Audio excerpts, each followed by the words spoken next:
We knew all along that everyone back home from the president on down was behind us 100%. It was God and faith in our families that kept us going. Speaking for myself, I'd like to say that the whole experience has made a better man, a better officer, and a better American out of me. Thank you very much. San Antone, it's really good to see you. Rolling Thunder is a 1977 revenge thriller film directed by John Flynn that would receive high critical acclaim and eventually become a cult classic. In 1973, United States Air Force Major Charles Rain, played by William Devane, returns home to San Antonio, Texas, alongside friend and U.S. Army Master Sergeant Johnny Voden, played by Tommy Lee Jones. They, along with two other returning soldiers, are home after having spent 7 years as prisoners of war in Hanoi, Vietnam.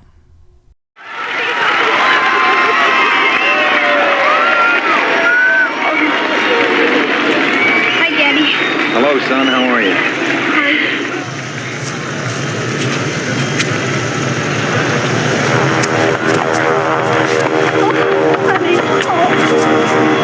Major Rain, how do you feel about being back after 7 years? Major, you feel any bitterness toward the people in the anti-war I don't think here at it's home? time for that. If you don't Do you? mind, gentlemen, please. Is it true that you were starved and tortured? Colonel Maxwell, can you talk? Give her a break. Rain soon realizes that his home is very different than how he left it 7 years before. Cliff asked me to marry him, Charlie. And I said I would.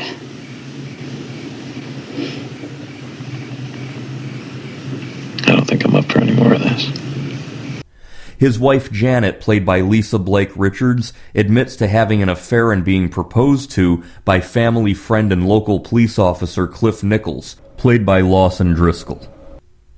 His son Mark, played by Jordan Gerler, has no memory of his father prior to his leaving for Vietnam, and despite being back home, Rain privately self-imposes the same institutionalized regime he had during his captivity. He receives counseling from Lieutenant Colonel Maxwell, played by Dabney Coleman. Those pills you gave me don't work anymore. Well, after 7 years, it's going to take some time to readjust. I had everything worked out, but nothing's going the way I planned. My wife wants a divorce, but I suppose you already knew that. Mm-hmm. Does that make you angry?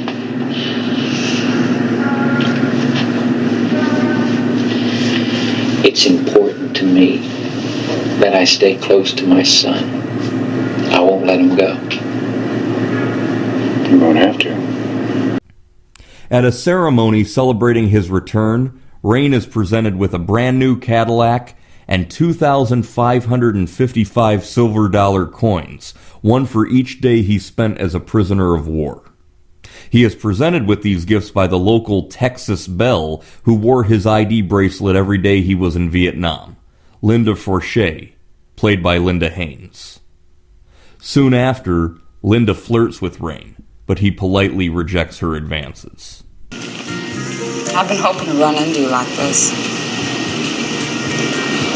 Would you believe that I was going to slip you my number that day that gave you those dumb silver dollars? And you being married and all, I just said, whoa, baby, get a hold of yourself. I'd like to thank you, too, for wearing my bracelet all that time. I really appreciate that.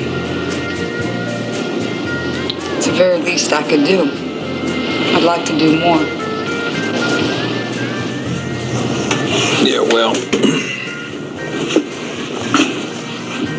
Well, come back and see me now, okay? Wednesday through Sunday night. Sure, I'll be glad. Returning home one day, Rain is confronted by 4 border outlaw home invaders, including their leader, the Texan, played by James Best.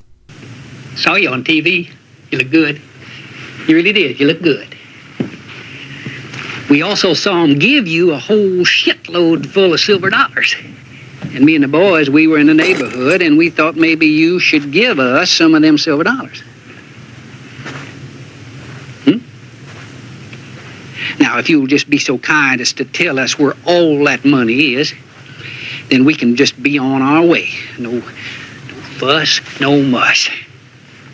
Refusing to respond and having flashbacks to his time in Vietnam, the men torture Rain by shoving his hand down a garbage disposal, mangling it. You ready to talk to us now, boy? I don't think we're going to get them silver dollars. Oh, shit, Slim, we'll get them. We'll get them. Janet and Mark return home, and Mark tells the men the location of the coins to try and save his father's life. The men take the coins and shoot the entire family. Surviving his wounds, but needing a prosthetic hook for his destroyed hand, Rain recuperates in a hospital, visited by Maxwell, Voden, and Linda. It wouldn't make any difference what I was doing. I'd still want to come see you. Why? Got yourself a groupie, Major. What's a groupie? That word's a little after my time. Well, a groupie is a girl who falls in love with a rock star or movie star. Somebody she doesn't know, worships him, and knows she's never going to meet him. But if she ever does, she'll do anything for him.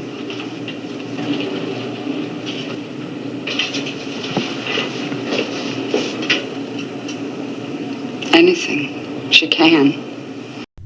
Upon discharge from the hospital, Rain sharpens his prosthetic hook, saws off a shotgun, and plots his own revenge. Linda agrees to travel with him, unaware of his true intentions. Major Rain heads to El Paso, Texas, and informs Voden of his plans, and both men head across the border into Mexico, hunting down those who murdered Rain's family. I found them. Who? The man who killed my son?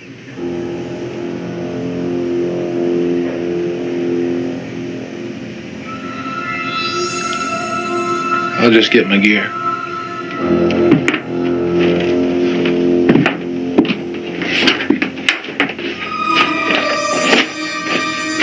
They're in a whorehouse over in Juarez right now. There's the 4 that came into my home, and there's 8 or 10 others. Let's go clean them up. Rolling Thunder was originally written in 1973 by Paul Schrader, and it was then rewritten by Haywood Gould and was directed by John Flynn. The movie was shot in San Antonio and Del Rio, Texas in 31 days in the summer of 1976. The production was denied permission to film at Lackland Air Force Base, so the opening sequence was shot at a nearby civilian airport. Chris Christopherson was set to star, but dropped out, and the role was recast with William Devane. David Carradine, Joe Don Baker, and Richard Jordan were also considered for the role of Major Charles Rain. James Best initially turned down playing the role of the Texan because he objected to the profanity in the script. However, he eventually agreed to play the part after he learned that both William Devane and Tommy Lee Jones were attached to the project. James Best put ice cubes under his cowboy hat to convey that his character was always sweating. The filmmakers were told by the producers to make the scene where the criminals torture Rain as bloody as open-heart surgery, with his hand being shown mangled and ripped up with a huge amount of gore. They expected the MPAA to demand edits and were prepared to appeal an X rating, but to their surprise, the ratings board gave the movie an R rating and didn't make any requests for changes. The scene where Rain's hand was mangled was originally much more graphic. It was filmed with a fake hand and a lamb shank, which made it look very realistic. When the movie was previewed, audience members reacted very strongly to that scene. The original scene that was shot, we got a prosthetic hand and a lamb shank, and we actually did an insert of the hand getting severed in the movie. And when the movie screened, one woman fainted, another person ran out into the lobby and demanded his money back, and another guy was so freaked out that he got in his car and he drove out of the parking lot and he hit another car. And of course they cut that very, very graphic scene out of the movie. Luke Askew, who plays one of the 4 killers, contracted food poisoning during the shooting of the movie and was seriously ill on the day when they filmed the scene in which William Devane rips into his ball sack with his hook hand. Oh, shit! Let him go! Let him go! The film was originally produced and scheduled for release by 20th Century Fox. It was prominently featured in their 1977 exhibitor's guide. However, the studio brass were greatly disturbed by the violence in the finished movie, and the decision was made to sell it off to American International Pictures. Rolling Thunder was released October 7, 1977, and was not a large box office success, grossing less than $1 million. Years following its release, William Devane talked about his regrets with the film not being a bigger hit, stating that the studio had lost confidence in it after a disastrous sneak preview and that he and Tommy Lee Jones were not able to convince them to stick with their wider release plan. The hook thing was a great hook, and I think, they missed the boat all the way down the line promoting that picture and getting it out, Despite only slipping in and out of drive-ins and theaters from 1977 all the way into the early 1980s, Rolling Thunder was very highly acclaimed by critics. Gene Siskel listed this movie on his top 10 best movie list for 1977. Director Quentin Tarantino absolutely loved this film and even named his distributing company, Rolling Thunder Pictures, after this movie. Rolling Thunder Pictures released B-movies, cult classics, independent films, exploitation movies, and foreign films. The company was created in 1995, but closed in 1999 due to poor sales. I first saw this movie in the 2010s and I enjoyed it greatly. I could feel a lot of similarities towards the 1982 Rambo film First Blood, but this movie came out in 1977, 5 years prior to First Blood. I also felt it to be similar to Quentin Tarantino's Death Proof from 2007, which was released as a grindhouse double feature alongside Robert Rodriguez's film Planet Terror. As part of that movie's theatrical release and DVD release, fictitious movie trailers of 1970s-type exploitation films were made.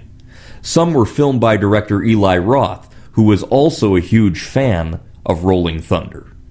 I always enjoyed movies like this going back to the 1990s when I was a kid.